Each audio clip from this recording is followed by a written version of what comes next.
Técnica y práctica del psicoanálisis. Ralph Grimson. Capítulo 3.922. La regla de abstinencia. Hacía Freud la importante recomendación de que el tratamiento se llevara hasta donde fuera posible con el paciente en estado de abstinencia, y lo especificó bien claramente. La cura analítica ha de desarrollarse dentro de lo posible en la abstinencia. Por muy cruel que parezca, hemos de cuidar que la dolencia del enfermo no alcance un término prematuro. Los síntomas del paciente que lo empujaron al tratamiento se componen en parte de distintos escondidos que buscan satisfacción. Estos impulsos instintuales se dirigirán hacia el analista y la situación analítica, mientras el analista evite consecuentemente dar al paciente satisfacción sustitutivas.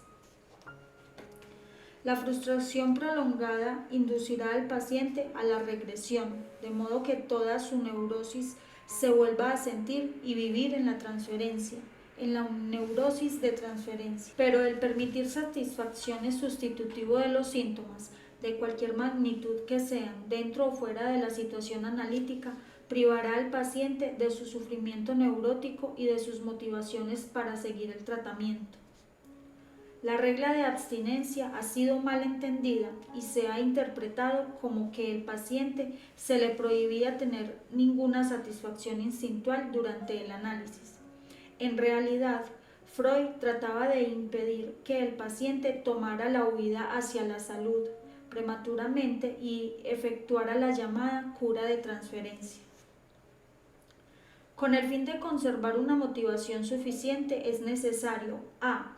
Que el psicoanalista señale constantemente al paciente la índole infantil y nada realista de la satisfacción instintual que busca, y b.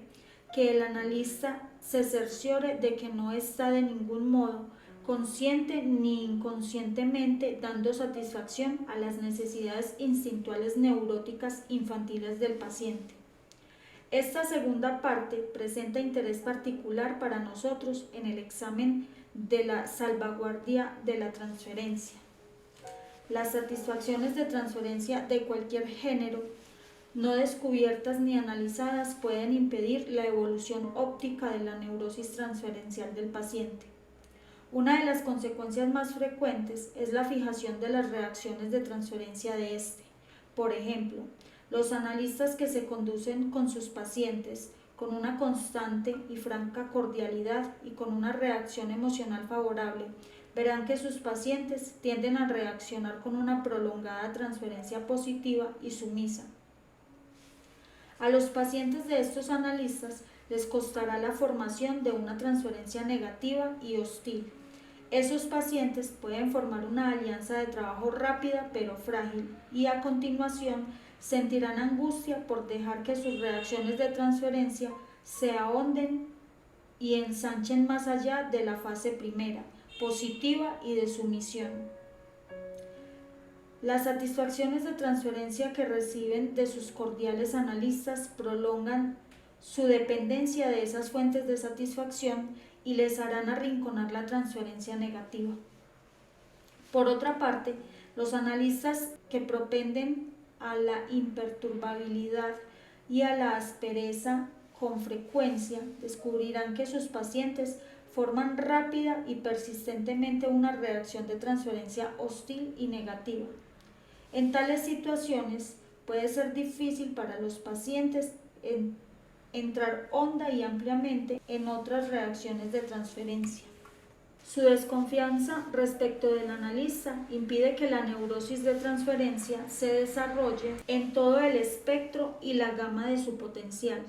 Si el análisis dura bastante, estos pacientes tal vez propendan a la formación de una relación de transferencia sadomasoquista que podrá ser intensa, pero que también resultará resistente al análisis y al cambio. Hace poco empecé a tratar a una paciente que llevaba más de 6 años de análisis con un analista de otra ciudad. Apenas habían cambiado las quejas de la joven a pesar de haber laborado mucho ella y su analista. Comprendí que algo debía andar mal en la relación paciente-analista al ver que la paciente tenía tendencia a citar al pie de la letra largas interpretaciones que su anterior analista le había dado. Por ejemplo, una vez le pregunté si sabía qué la estaba haciendo tan evasiva en su sección. Replicó rápidamente que tal vez fuera un intento de castrarme por haber rechazado sus necesidades de dependencia en la sesión anterior. Le pedí que explicara qué quería decir exactamente y se turbó, y al final reconoció que no estaba segura, pero que era algo que su anterior analista solía decirle. No se había decidido a pedir declaraciones porque él le hacía bromas y se había puesto sarcástico en ocasiones anteriores. Decía cosas como: es una lástima que tire usted el dinero para venir y no escuchar, o bien, tal vez recuerde usted si tampoco doy satisfacción a esta necesidad de dependencia. Hay otras formas de satisfacción y provocaciones de transferencia que puede suscitar el deseo inconsciente del analista de ser guía, mentor o padre del paciente. Esto suele hacer que el analista dé consejos, charle, sea excesivamente tranquilizador o se preocupe demasiado. Surge una complicación más grave cuando el analista se hace consciente o inconsciente seductor. Esto no solo excita los anhelos incestuosos del o la paciente, sino que provoca una enorme culpabilidad y prolongada idealización excesiva del analista. Y cuando esto se hunde, queda mucha rabia y angustia. Puedo resumir esta parte de la discusión declarando que el analista debe tener buen cuidado de no satisfacer los deseos instintuales infantiles de su paciente, porque de hacerlo impedirá el cabal desarrollo de la neurosis de transferencia. Por consiguiente, el paciente interrumpirá el tratamiento o tendrá una experiencia analítica estancada e interminable. Pero la regla de abstinencia, llevada al extremo, se opone a la formación de una alianza de trabajo, aunque las pruebas clínicas demuestren que es condición sine qua non de las reacciones de transferencia regresivas, la constante frustración de los deseos infantiles del paciente. La frustración excesiva de este también produce análisis interminables o interrumpidos. Una de nuestras tareas técnicas fundamentales es por eso conciliar estos dos grupos de requisitos antitéticos. Esto requiere un estudio algo detallado, porque estos requisitos contrarios exigen mucho tanto del psicoanalista como del paciente. Conviene comprender que el modo de manejar el psicoanalista clásico la relación entre paciente y sí mismo es único y artificial al mismo tiempo y se opone al modo usual de relaciones entre sí los seres humanos. Es una relación desigual y dispareja en que se espera que el paciente se deje sentir y exprese sus más íntimas emociones, sus impulsos y fantasías, mientras el analista es una figura relativamente anónima. En el inicio del análisis y después de vez en cuando, los pacientes protestarán contra las inequidades de esa situación, y si no se quejan, habrá que explorar el porqué.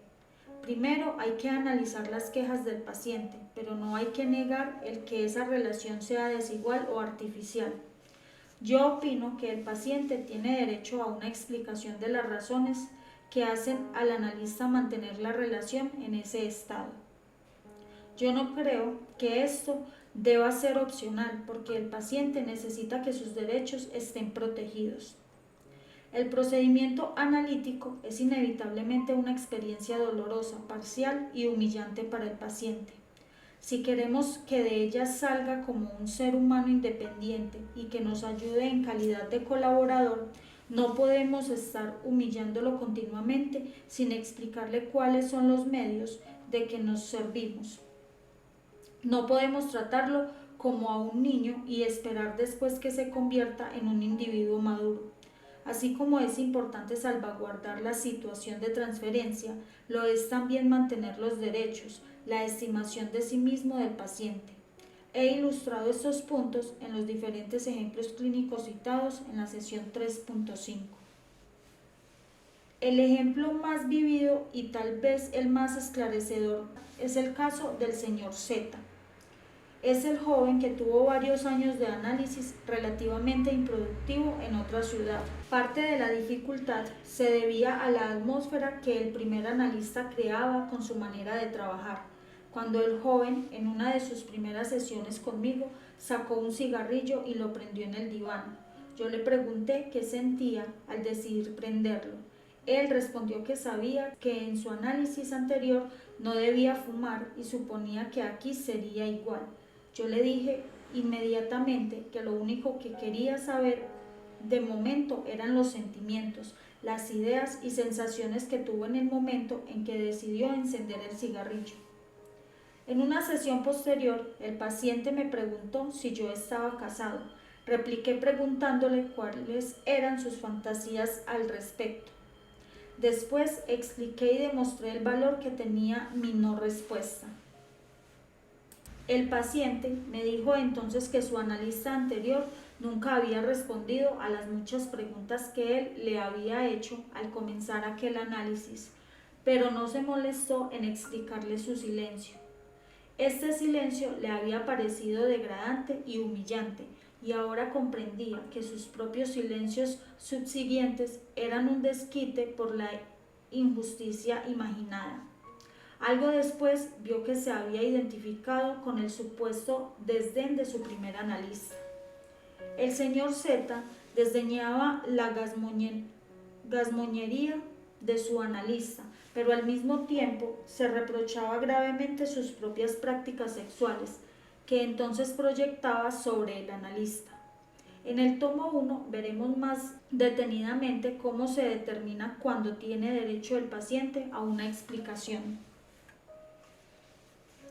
Es necesario que el analista se sienta lo bastante cerca del paciente para que pueda empatizar con los detalles más íntimos de su vida emocional, pero también debe estar lo bastante lejos para entenderlo desapasionadamente. Este es uno de los requisitos más difíciles de la tarea psicoanalítica. Alternar entre la identificación temporal y parcial de la empatía y la vuelta a la posición distante del observador, el apreciador, etc.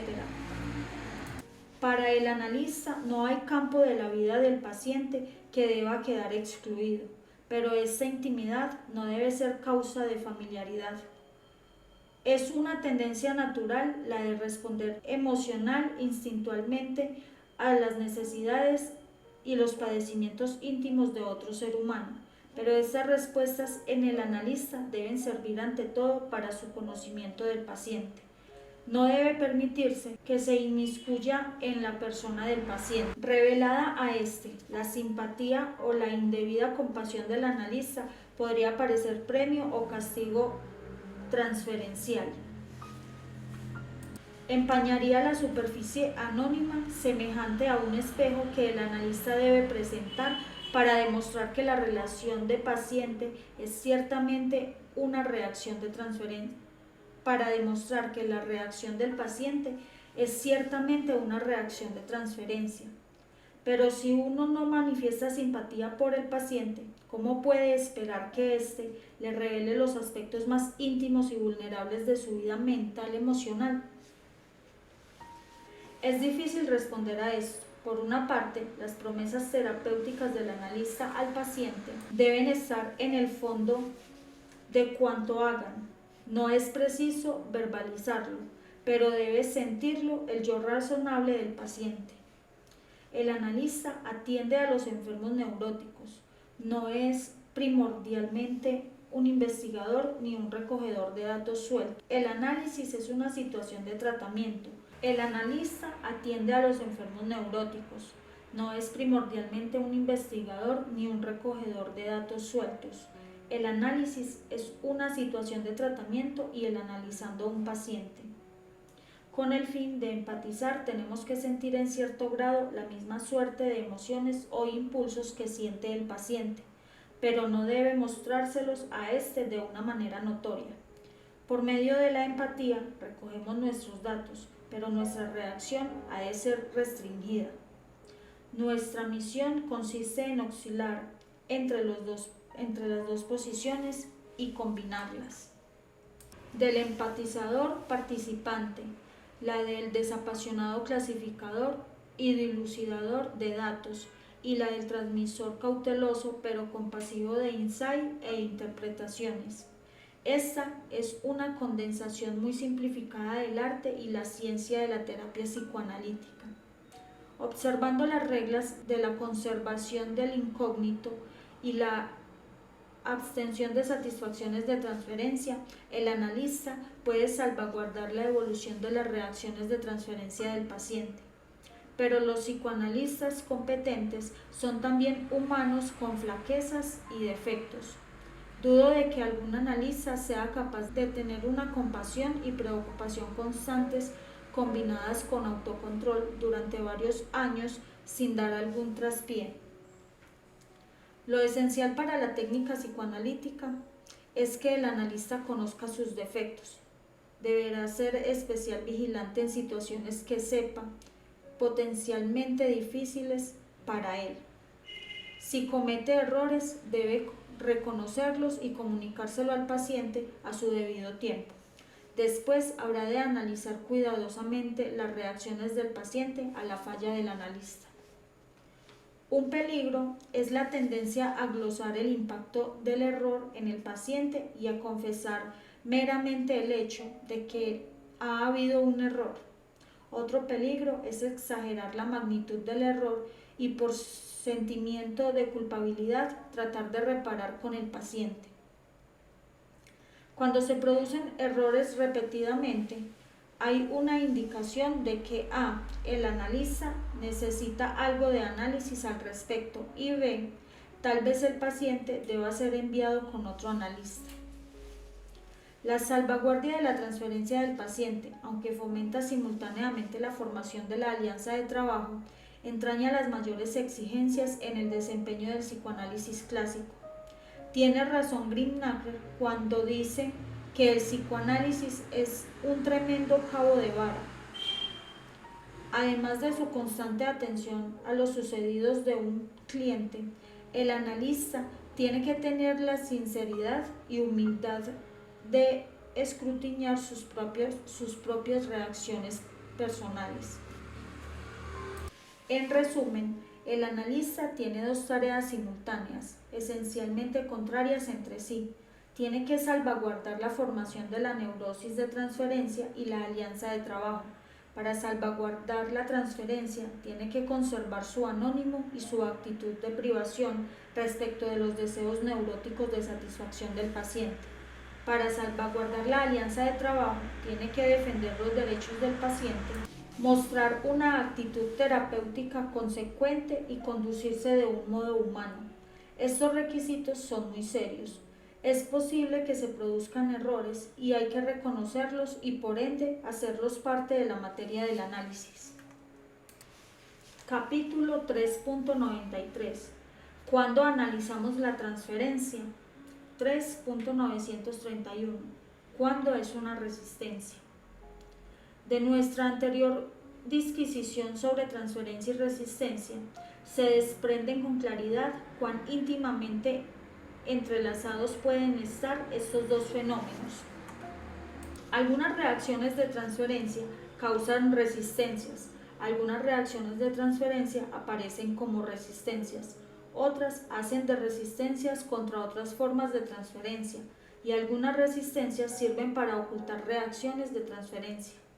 El punto técnico importante es que siempre que una reacción de transferencia de cualquier tipo se opone a la labor analítica, cuando su función predominante es de resistencia o cuando tiene un importante, aunque no predominante, fin destructivo, hay que analizar la transferencia.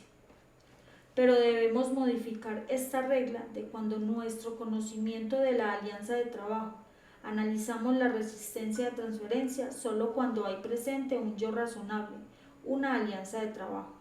Si la resistencia transferencial es importante, pero no demostrable, nuestra primera tarea consistirá en hacerla demostrable. Es decir, antes de analizar, debemos estar seguros de que hay un yo razonable, una alianza de trabajo. El procedimiento para lograrlo es exactamente el mismo que describimos para las otras resistencias. Por lo general, el silencio de parte del analista basta para dar fuerte relieve a la resistencia de transferencia. Si no lo logra, la confrontación hará que el paciente tenga conciencia de la resistencia de transferencia. Por ejemplo, con intervenciones como: parece usted tener miedo de hablarme francamente de tal y tal cosa, o parece estar rehuyendo sus sentimientos para conmigo, etc. Si estos dos métodos no bastan, puede tratarse de intensificar la resistencia transferencial haciendo preguntas acerca de la parte que el paciente trata de evitar. Veamos un ejemplo sencillo. Después de unos cuantos meses de análisis, una joven paciente empieza la sesión diciéndome que esta mañana me veo diferente. Yo diría incluso atractivo, algo así. Después de una pausa, le parece tener sentimientos positivos para conmigo. A continuación, habla de trivialidades. Yo se lo hago ver e indico que parece estar esquivando algo. Ella no tiene idea de qué podría ser y prosigue con su asunto, sin mucho empeño. Al cabo de un tiempo, la hago volver al punto donde se puso evasiva y digo que tengo la impresión de que la huida empezó cuando dijo que le parecía tener sentimientos positivos para conmigo. Le pido por favor que me aclare esto. ¿Qué entiende ella por sentimientos positivos para conmigo? Entonces la paciente queda completamente callada. Se retuerce en el diván, cruza las piernas, aprieta las manos una con otra. Alcanzo a distinguir un enrojecimiento en sus mejillas. Después empieza a balbucir. Ya sabe usted lo que quiero decir, sentimientos positivos. Usted sabe. Yo no lo detesto, creo. Me parece que me gusta usted, algo así. Usted sabe. La resistencia se ha hecho demostrable. Puede proseguir con la cuestión de por qué le cuesta tanto decirlo. Entonces aparece su temor de que se burlen de ella. Tranquilizada al ver que no me río, puede describir sus sentimientos de atracción por mí de modo más concreto. La cuestión de la demostrabilidad no queda agotado con esto. Queda todavía el elemento de la intensidad, de que ser estudiado por sus propios méritos y que empeñen un papel importante en todas las cuestiones relativas o cuando interpretamos. Por lo general es más fácil hacer ver un suceso psíquico de gran fuerza que uno más débil. Además, cuanto más intenso un fenómeno dado, mayor será la convicción del paciente confrontando con él.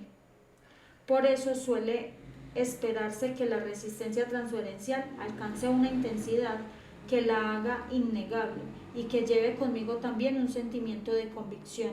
El problema del nivel óptico de intensidad se seguirá estudiando en la sección 3.932.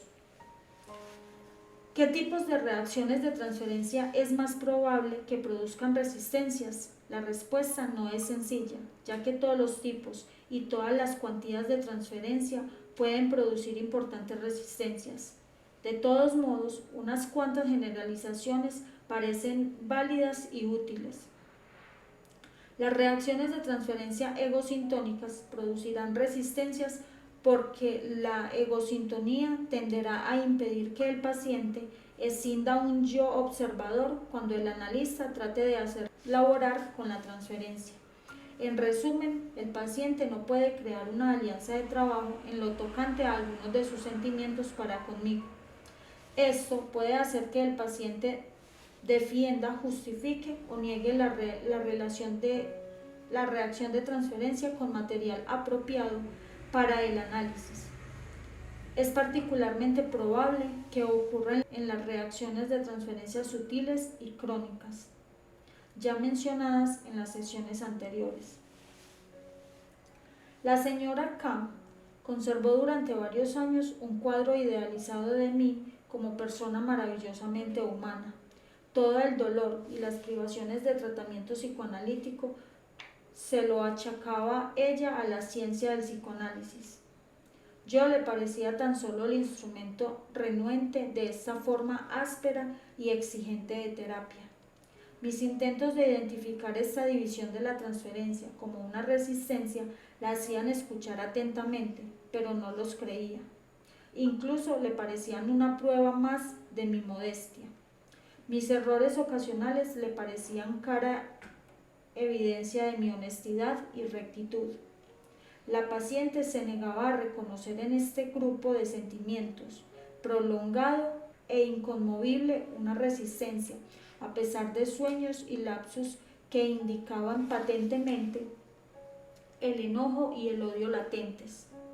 Si acaso reconocía de labios afuera esta noción y confesaba que tal vez intelectualmente pudiera seguir mis ideas, pero dentro de sí no podía notar ningún sentimiento hostil hacia mí.